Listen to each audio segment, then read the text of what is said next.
Voilà, je m'appelle Will, je suis étudiant à l'Institut biblique. Comme j'ai dit, je suis aussi stagiaire dans cette église. Euh, c'est vraiment un grand privilège pour moi d'être avec vous ce matin pour ouvrir la parole de Dieu ensemble. Vous trouverez le passage que nous venons de lire dans les feuillets, les deux passages que nous venons de lire, ainsi qu'un plan, le plan de la prédication, si vous voulez suivre ce que je vais dire. Mais avant cela, je vous invite à prier. Prions.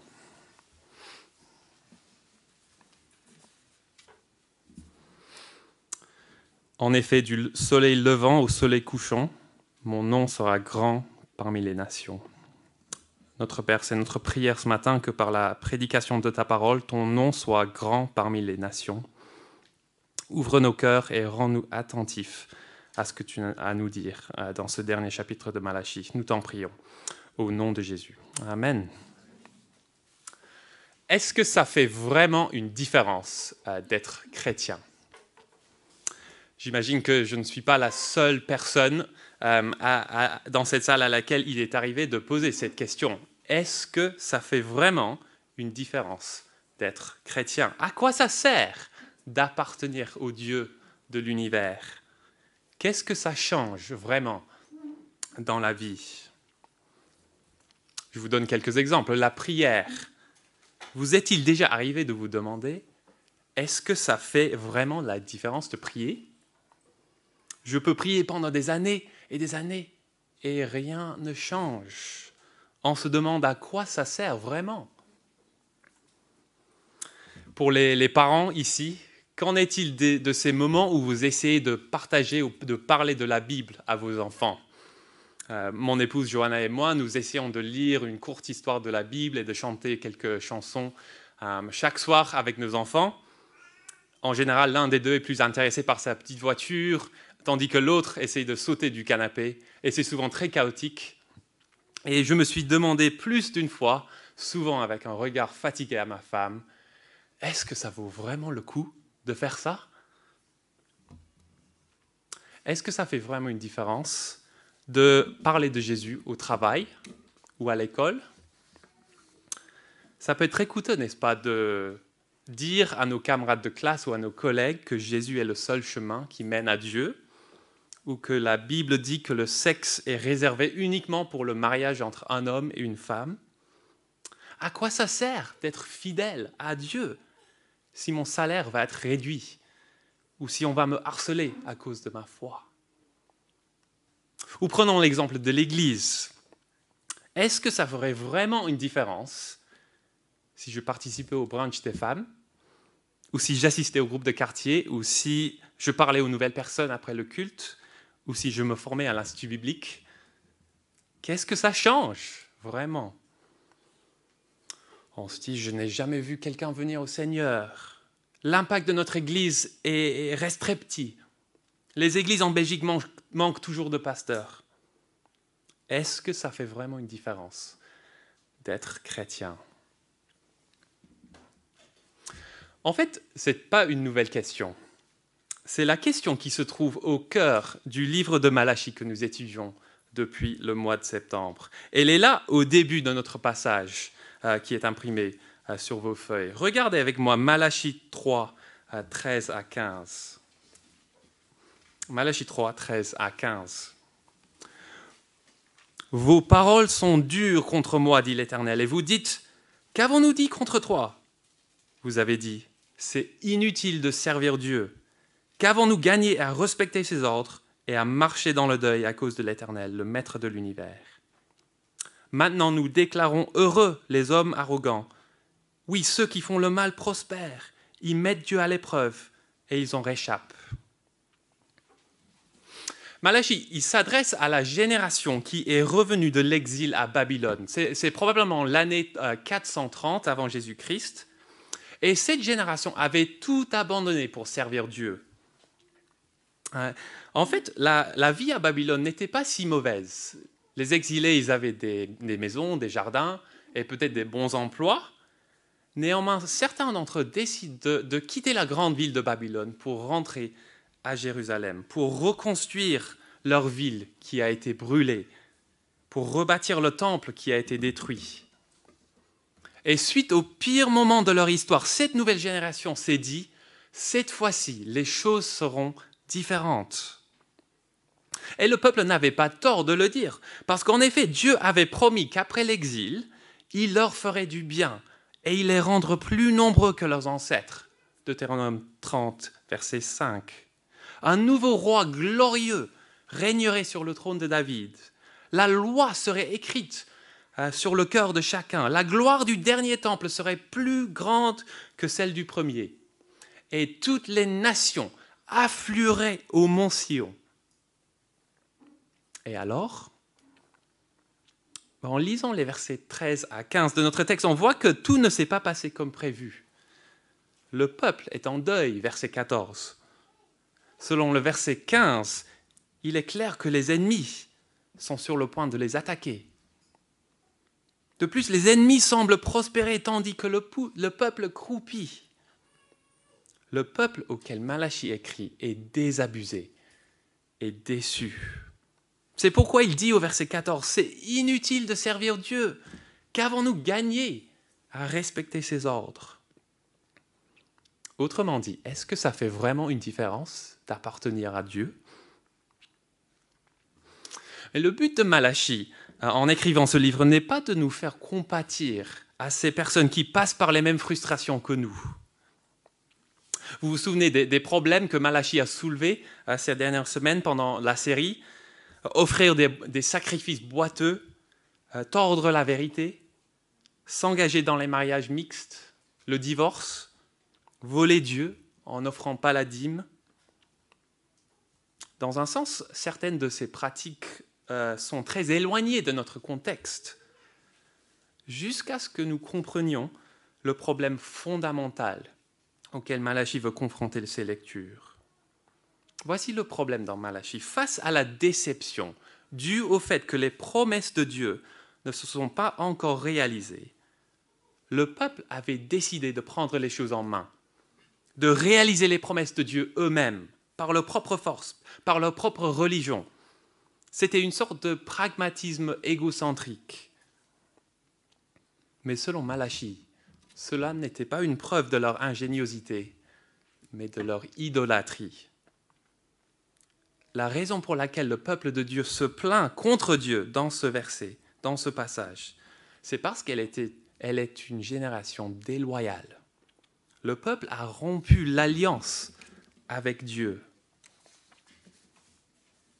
Est-ce que ça fait vraiment une différence d'appartenir à Dieu ? Selon Malachie, dans ce livre, ça c'est une question révélatrice. Et donc Malachie écrit ce livre pour montrer ce qui est dans nos cœurs, nous aussi. Nous ne nous engageons peut-être pas dans toutes les mêmes pratiques que la génération qui a vécu en 430 avant Jésus-Christ, mais nous risquons d'avoir le même problème dans le cœur. Lorsque Dieu dit au verset 13 que les paroles de son peuple sont dures, ce n'est pas parce que c'est trop dur pour lui de réaliser ses promesses. Non, non, non. Elles sont dures parce que le peuple était infidèle. Et ce que nous allons voir ce matin, c'est la réponse de Dieu face à ces accusations. Nous allons voir la réponse de Dieu face à un peuple déçu, désabusé et déloyal. Malachie 3, 13 à 24, c'est la conclusion extraordinaire à ce livre extraordinaire. Est-ce que ça fait vraiment une différence d'être chrétien? La réponse de Malachie pour nous ce matin est oui. Oui. Et cela pour deux raisons. C'est notre premier point. Dieu est attentif à ceux qui le craignent. Dieu est attentif à ceux qui le craignent. Est-ce que vous avez déjà vécu l'un de ces moments où la conversation bat son plein, où la tension est à son comble à cause d'une dispute, et tout d'un coup, l'atmosphère change complètement dans la salle? C'est ce qui se passe au verset 16. Regardez le verset 16. « Alors ceux qui craignent l'Éternel se parlèrent l'un à l'autre. L'Éternel fut attentif et il écouta. Un livre de souvenirs fut écrit devant lui pour ceux qui craignent l'Éternel et qui respectent son nom. » Alors les accusations sont interrompues. Un petit groupe commence à se parler l'un à l'autre. Qu'est-ce qu'ils ont dit? Est-ce que les autres ont pu écouter la conversation? Bon, on ne sait pas. Tout ce que Malachie nous dit, c'est que ce groupe était composé de personnes qui craignaient l'Éternel. Est-ce qu'ils ont eu une épiphanie, un moment de conversion peut-être? On ne sait pas. Mais tout ce que Malachie nous dit, c'est que l'Éternel fut attentif et il écouta. Et ensuite, un livre de souvenirs fut écrit devant l'Éternel, verset 16 encore. Cela pourrait signifier que ces personnes ont écrit un livre eux-mêmes, ou cela pourrait signifier que l'un des fonctionnaires célestes l'écrit dans la présence du grand roi divin. Quoi qu'il en soit, ceux qui craignent l'Éternel et respectent son nom figurent dans le livre. Ça veut dire que leurs noms sont notés, leurs vies ne sont pas oubliées. Et ce verset est hautement significatif dans le livre de Malachie. Tout au long du livre de Malachie, le peuple a parlé à Dieu et leurs paroles ont été dures. Dieu ne regarde pas le peuple favorablement. En fait, Dieu avait dit ceci au début du livre. Vous vous souvenez de ce qu'on a lu en Malachie 1, verset 6. Dieu a dit « Un fils honore son père et un serviteur son maître. Si je suis un père, où est l'honneur qui me revient ? Si je suis maître, où est la crainte qui m'est due ? Dit l'Éternel, le maître de l'univers. À vous les prêtres qui méprisez mon nom. » Donc voici ce qui compte vraiment pour Dieu. Voici ce qui fait la différence aux yeux de Dieu. Craindre l'Éternel et avoir son nom écrit dans le livre. Notre vie peut être une longue histoire de revers, de déceptions et d'échecs. Mais si nous craignons Dieu et si notre nom se trouve dans son livre, Dieu est attentif et il écoute. Qu'est-ce que cela veut dire, craindre Dieu ? Je suis en train de lire cet excellent livre de Michael Reeves au sujet de la crainte de Dieu et il explique en quoi ça consiste. Et Samuel nous a déjà aidés aussi. Selon Michael Reeves, craindre Dieu, ce n'est ni la terreur, ni la religion sombre et sinistre. Non, craindre Dieu, c'est trembler de joie et s'émerveiller devant la beauté et la sainteté du Créateur et Rédempteur de l'univers.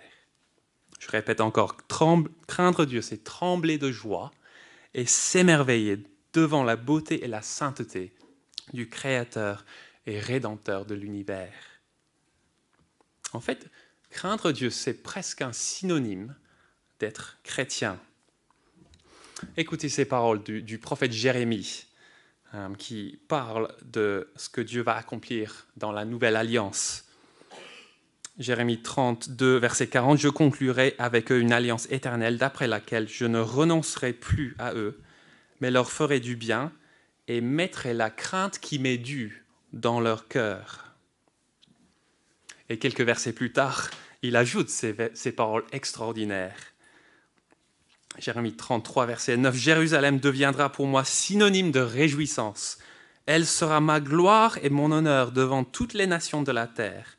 Lorsqu'elles apprendront tout le bien que je leur ferai. Elles trembleront et seront bouleversées. Pourquoi ? À cause de tout le bonheur et de tout le bien-être que je lui accorderai. » Pour la toute première fois dans le livre de Malachie, Dieu est attentif. Pourquoi ? Un groupe de personnes le craint. Dieu est attentif à ceux qui le craignent. Toutefois, le fait que Dieu soit attentif dans le présent, ça pourrait sembler une maigre consolation pour cette génération si déçue, cette génération d'Israélites si désabusée. Mais au verset 17 et 18, Dieu tourne le regard vers l'avenir.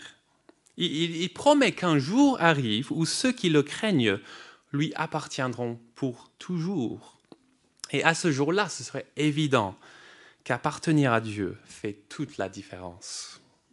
Verset 17. « Ils seront à moi, dit l'Éternel, le Maître de l'univers. Ils m'appartiendront le jour que je prépare. J'aurai compassion d'eux comme un homme a compassion de son fils qui le sert, et vous verrez de nouveau la différence entre le juste et le méchant, entre celui qui sert Dieu et celui qui ne le sert pas. Cette expression « ils m'appartiendront » au verset 17 signifie littéralement « ils seront mon bien propre ». Mon bien propre. Ma fille Maybelline, elle a un nounours auquel elle est très attachée. Et si maman essaye de le ranger ou si son frère essaye de le lui piquer, Maybelline, elle démontre toute sa fureur vertueuse pour protéger son nounours. Il est son bien propre. Et malheur à toi si tu essayes de prendre le nounours. Mais ça, c'est ce qu'on a dans ce verset. Dieu est attentif à son peuple. Non pas comme une caméra de vidéosurveillance est attentif, qui enregistre un crime, mais qui n'arrive pas à intervenir. Non, non, non. Dieu est attentif pour sauver son peuple, pour sauver son bien propre, le jour qu'il prépare. À ce jour-là, ceux qui craignent Dieu seront épargnés comme un père a compassion de son fils, comme une fille a compassion de son nounours, si vous voulez. À ce jour-là, la différence entre le juste et le méchant sera connue de tout le monde. Et remarquez au verset 18 comment Dieu tourne son regard vers ceux qui l'accusent. Et vous, les accusateurs du verset 13 à 15, auraient dû savoir que Dieu est attentif à ce qui se passe dans son monde. Il délivre les justes et il punit les méchants. C'est ce qu'il a fait en Malachie 1, en fait, en aimant Israël, mais en détruisant Édom. C'est ce qu'il a fait tout au long de l'histoire de la Bible, le déluge, Sodome et Gomorrhe, l'Exode. Et c'est ce qu'il fera de nouveau lors du jour qu'il prépare. Verset 18. « Et vous verrez de nouveau la différence entre le juste et le méchant, entre celui qui sert Dieu et celui qui ne le sert pas. » Il y a un sens dans lequel celui qui craint Dieu et celui qui ne le craint pas ressemblent, au moins pour l'instant. Ils prennent tous les deux le métro, ils sortent tous les deux les poubelles le mardi matin, ils tombent tous les deux malades. D'un point de vue humain, ce serait facile de penser que craindre Dieu ne fait aucune différence dans la vie. Mais nous ne pouvons jamais regarder le monde d'un point de vue uniquement humain si on est chrétien. Non, Malachie veut nous faire comprendre que si nous craignons Dieu et que si notre nom est écrit dans son livre, ça fait toute la différence, aujourd'hui et à l'avenir.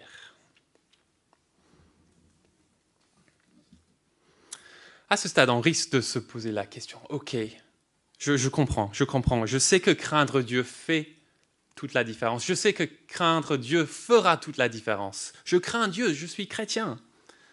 Mais quelle sera la différence? Quelle sera la différence entre le juste et le méchant? Alors la réponse de Dieu face aux accusations continue au verset 19 et 21. Et ça, c'est notre deuxième point. Est-ce que ça fait vraiment une différence d'être chrétien? Oui, Dieu agira pour ceux qui le craignent. Dieu agira pour ceux qui le craignent. Lisons les versets 19 à 21. En effet, voici venir ce jour, brûlant comme un four. Tous les hommes arrogants et tous ceux qui font le mal seront comme la paille. Le jour qui vient les embrasera, dit l'Éternel, le Maître de l'univers. Il ne leur laissera ni racines, ni rameaux. Mais pour vous qui craignez mon nom, le soleil de justice se lèvera, et la guérison sera dans ses rayons. Vous sortirez en bondissant comme les veaux d'une étable. Vous piétinerez les méchants, car ils seront comme de la poussière sur la plante de vos pieds. Le jour que je prépare, dit l'Éternel, le Maître de l'univers. Dans ces versets, Dieu parle d'un jour. C'est le même jour dont il a parlé au verset 17 et 18. Et on peut se demander, c'est quoi un jour? Un jour, c'est quand la nuit est finie, n'est-ce pas? Un jour, c'est quand le soleil se lève. C'est un nouveau départ. Mais le jour en question, au verset 19 à 21 n'est pas un jour, mais le jour. Le jour. Dieu prépare le jour où il fera montrer de manière définitive la différence entre le juste et le méchant. Lors de ce jour, 2 choses auront lieu. D'abord, l'incinération et deuxièmement, la guérison. D'abord, verset 19, les hommes arrogants et ceux qui font le mal seront incinérés, anéantis. Ce jour sera brûlant comme un four. Voici le sort de tous ceux qui s'opposent à Dieu et à son peuple.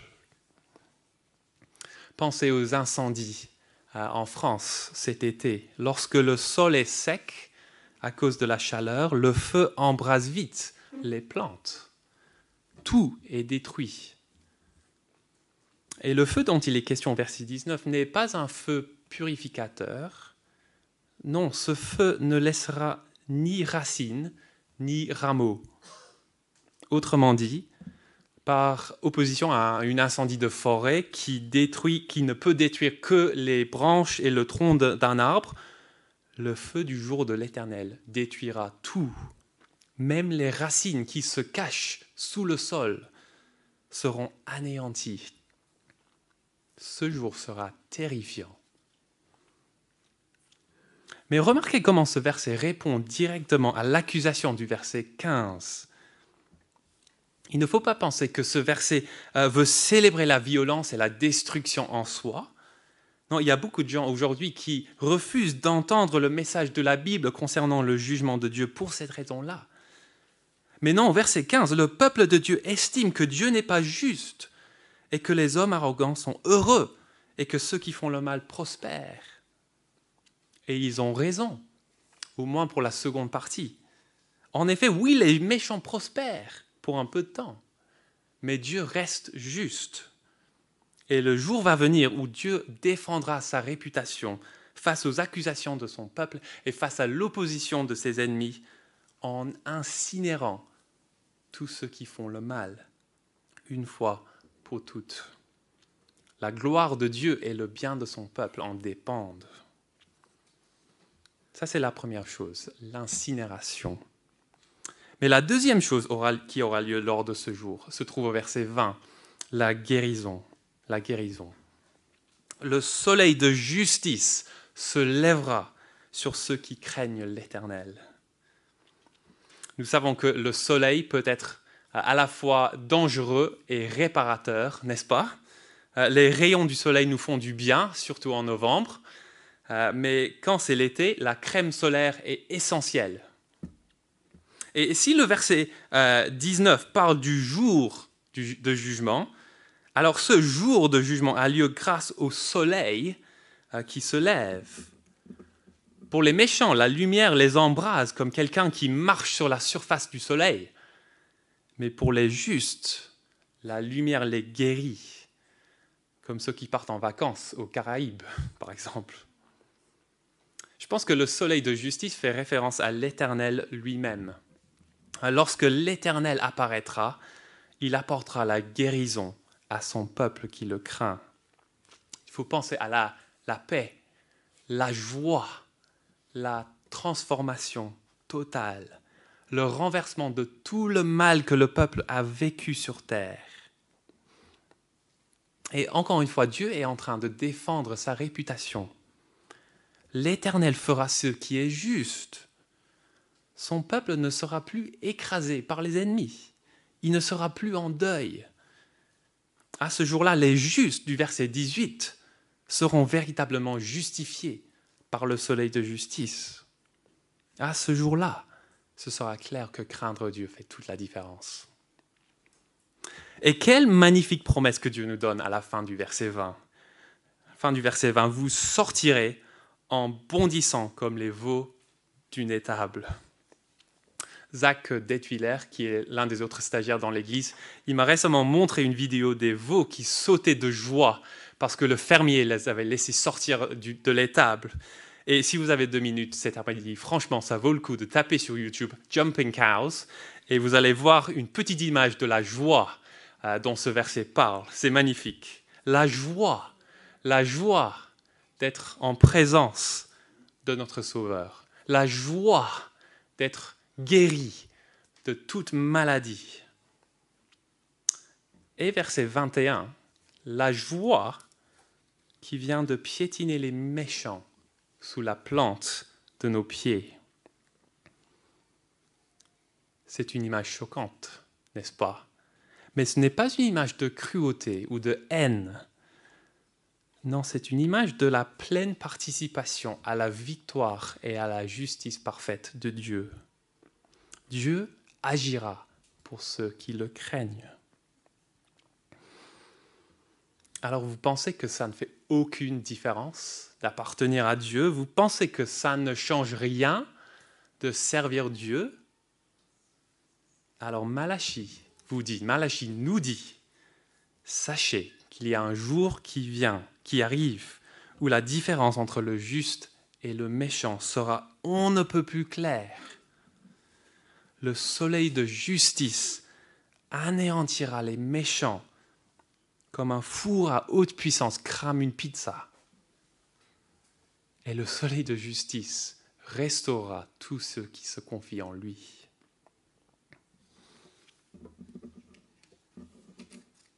Lorsque nous lisons Malachie, et surtout lorsque nous le lisons à la lumière du Nouveau Testament, je pense qu'il y a deux surprises qui méritent notre attention. La première surprise concerne l'identité de ceux qui bénéficient de ce jour à venir. Qui sont-ils? Qui sont-ils? La réponse, comme nous l'avons déjà souligné, c'est ceux qui craignent Dieu. Et d'un côté, ça, c'est extrêmement choquant.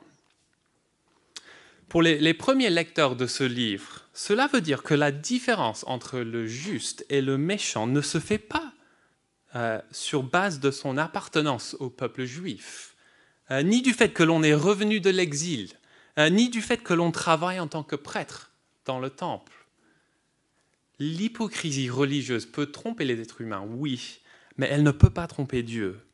Et pour l'instant, la plupart des lecteurs de Malachie se trouvent du côté des méchants, à moins qu'ils ne se répandent pas. C'est choquant. Mais de l'autre côté, cela est extrêmement rassurant. Peu importe votre âge, votre ethnicité, votre personnalité, si vous craignez l'Éternel et que votre nom se trouve dans son livre, vous serez sauvés le dernier jour. La promesse du salut est ouverte à toutes les nations, car le nom de l'Éternel sera craint parmi toutes les nations, comme Malachie 1,14 nous dit. Au final, le message du livre de Malachie est à la fois très exclusif, mais aussi très, très inclusif. Et la deuxième surprise concerne le moment du jour que Dieu prépare. À quel moment aura-t-il lieu? Vous savez peut-être que le nom Malachie signifie en hébreu « mon messager ». Le rôle de Malachie était de préparer ses lecteurs pour la venue de Dieu lui-même, le grand jour. Et verset 16 fait peut-être allusion à comment certains de ses auditeurs ont déjà fait demi-tour et ont craint Dieu. Mais en même temps, le ministère de Malachie dépasse clairement son livre. Les derniers versets du livre nous disent qu'un autre messager, à l'instar de Malachie, viendra pour ramener le peuple à Dieu. Comme Malachie, d'ailleurs, l'a déjà prédit en Malachie 3, verset 1. Lorsque ce messager-là arrive, le grand jour sera imminent. Lisons les versets 22 à 24. « Souvenez-vous de la loi de mon serviteur Moïse. Je lui ai donné en Horeb pour tout Israël des prescriptions et des règles. Je vous enverrai le prophète Élie avant que n'arrive le jour de l'Éternel, ce jour grand et redoutable. Il ramènera le cœur des pères vers leurs enfants et le cœur des enfants vers leurs pères, de peur que je ne vienne frapper le pays de destruction. » Le Nouveau Testament nous dit que ce messager, ce nouveau messager, n'était pas Élie lui-même, mais Jean-Baptiste, le nouvel Élie. Et tout comme le ministère de Malachie, Le ministère de Jean-Baptiste consistait à préparer les gens à la venue de Dieu dans la personne de Jésus-Christ. Voici ce que Jean-Baptiste a dit en Luc 3. Il dit « Moi, je vous baptise d'eau, mais il vient, celui qui est plus puissant que moi, et je ne suis pas digne de détacher la courroie de ses sandales. Lui, il vous baptisera du Saint-Esprit et de feu. Il a sa pelle à la main. Il nettoiera son aire de battage et il amassera le blé dans son grenier. Mais il brûlera la paille dans un feu qui ne s'éteint pas. » Voici la surprise du Nouveau Testament. C'est que le grand jour est déjà là, en quelque sorte. Jean-Baptiste, le messager, est déjà venu préparer le chemin du Seigneur. Le Seigneur est déjà venu sur terre, dans la personne de Jésus. Mais il n'y avait pas de jugement, pas de feu, pas de destruction. En fait, lorsque Jésus était sur terre, c'était les chefs religieux et les prêtres, les grands prêtres qui se sont opposés à lui. Les mêmes personnes que Malachie cible dans son livre. Ce sont les chefs religieux et les grands prêtres qui crucifient l'Éternel. Et pourtant, dans la providence de Dieu, Jésus-Christ meurt à la croix pour prendre sur lui tout le feu du jugement de Dieu, afin que ceux qui craignent l'Éternel puissent avoir leur nom écrit dans le livre de vie. Et lorsque nous lisons les évangiles, ce sont les personnes soi-disant méchantes qui se repentent et qui se tournent au Seigneur. Le grand jour est déjà là. Mais aussi, selon le Nouveau Testament, le grand jour est encore à venir. Nous, en tant que chrétiens, nous vivons dans l'époque entre les deux venues de Jésus. Le soleil se lève, mais il n'est pas encore à sa pleine luminosité. Et la question que Malachie nous pose est celle-ci. Nous sommes-nous préparés? Sommes-nous prêts pour le grand jour?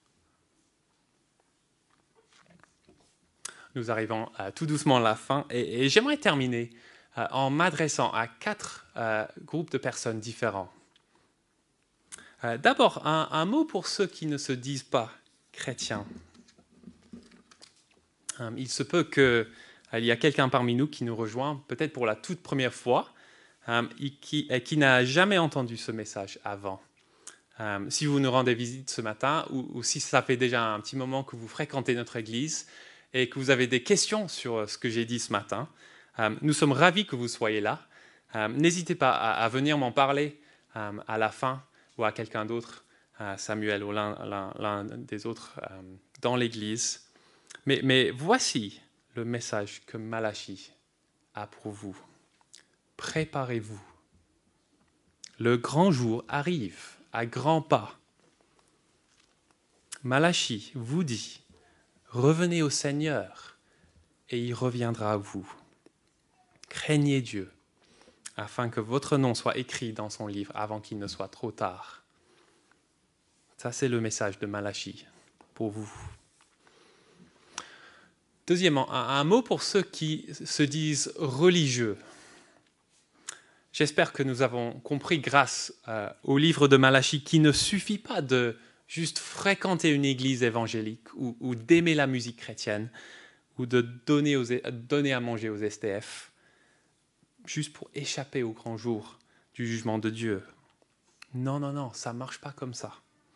En vrai, Malachie réserve sa plus forte condamnation pour ceux qui pensent que la religion humaine en soi, dépourvue de la crainte de Dieu, est le moyen de plaire à Dieu. Non, Malachie s'adresse à vous aussi en disant « Préparez-vous, préparez-vous ». Un mot pour ceux qui se sentent peut-être déçus par Dieu. Comme nous l'avons vu ce matin, Dieu est un Dieu de compassion. Il est attentif à nos souffrances, à nos douleurs, à nos peines. Cependant, il y a toujours le danger que notre déception glisse petit à petit dans la rébellion. Steve a parlé la semaine dernière de comment le péché découle toujours d'un manque de confiance en Dieu. Et combien ce serait facile d'être déçu par Dieu à cause de la petite taille de notre communauté, seulement pour modifier le message afin d'attirer plus de monde.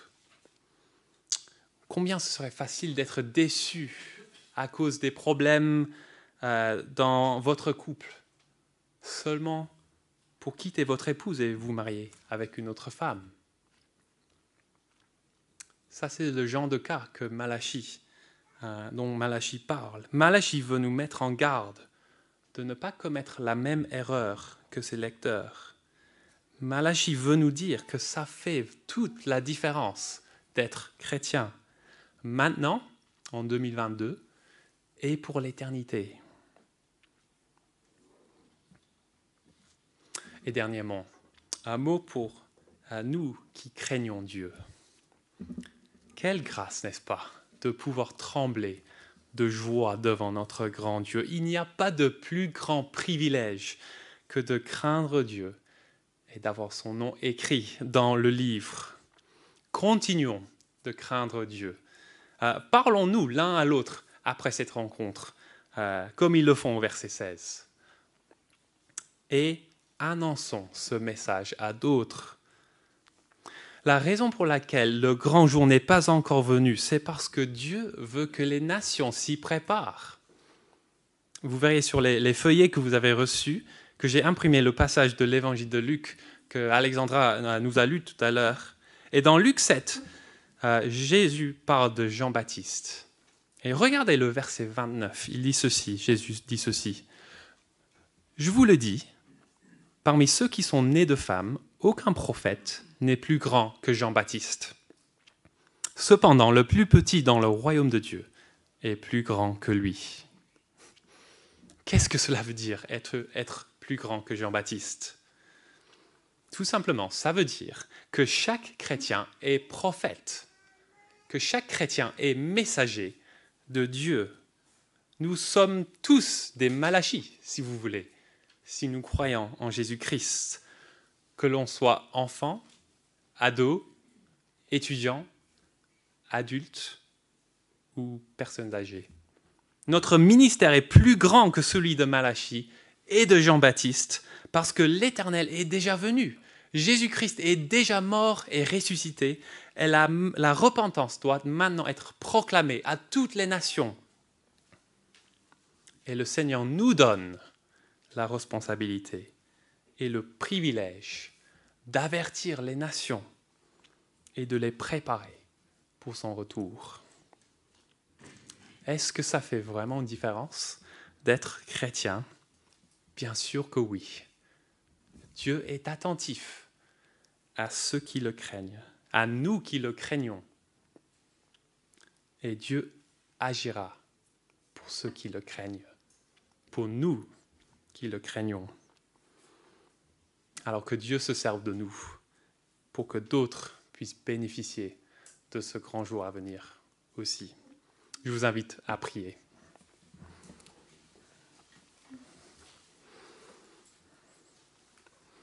Malachie 3,16 « Alors ceux qui craignent l'Éternel se parlèrent l'un à l'autre. L'Éternel fut attentif et il écouta. Un livre de souvenirs fut écrit devant lui pour ceux qui craignent l'Éternel et qui respectent son nom. Ils seront à moi, dit l'Éternel, le Maître de l'univers. Ils m'appartiendront le jour que je prépare. J'aurai compassion d'eux comme un homme a compassion de son fils qui le sert. Et vous verrez de nouveau la différence entre le juste et le méchant, entre celui qui sert Dieu et celui qui ne le sert pas. Merci notre Père pour la différence que ça fait de t'appartenir. Merci pour la grâce que tu nous donnes de pouvoir être ton bien propre et de connaître l'espérance de la venue de ton Fils, le soleil de justice.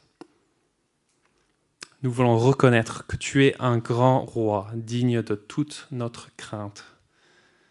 Et quelles que soient nos circonstances personnelles, aide-nous à être ceux qui te craignent encore et qui encouragent d'autres à faire de même, afin que ton nom soit craint parmi les nations. Nous t'en prions. Au nom de Jésus. Amen.